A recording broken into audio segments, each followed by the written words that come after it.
গাজীপুরে স্বতন্ত্র প্রার্থিতার ঘোষণা দেয়া বিএনপি নেতা এনামুল হক মোল্লাকে নির্দিষ্ট তথ্যের ভিত্তিতেই গ্রেপ্তার করা হয়েছে বলে জানিয়েছে সেনাবাহিনী। এ নিয়ে উদ্দেশ্যমূলক বক্তব্য দেওয়া হচ্ছে এবং অপপ্রচারকারীদের আইনের আওতায় আনা হবে।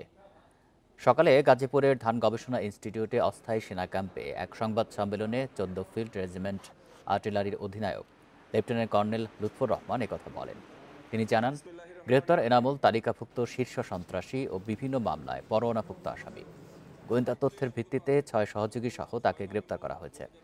যারা একে রাজনৈতিক রূপ দেওয়ার চেষ্টা করছেন তাদের বিরুদ্ধে প্রয়োজনীয় ব্যবস্থা নেওয়া হবে বলেও জানান এই সেনা কর্মকর্তা। বুধবার রাতে যৌথ বাহিনীর অভিযানে বিএনপি নেতা এনামুল হক মোল্লা সহ ৭ জনকে অস্ত্রসহ গ্রেপ্তার করা হয়। তদন্তের সুবিধার্থে আমরা অনেক কিছুই আপনাদের সাথে শেয়ার করছি না।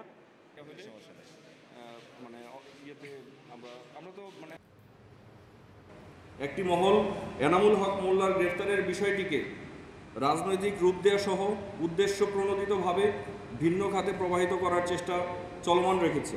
যারা এই ব্যাপারে অপপ্রচার করছে এবং অপপ্রচারের প্রশ্রয় দিচ্ছে, আমরা মনে করি এদেরও কোনো না কোনোভাবে সন্ত্রাসী কর্মকাণ্ডের সাথে সংশ্লিষ্টতা থাকতে পারে।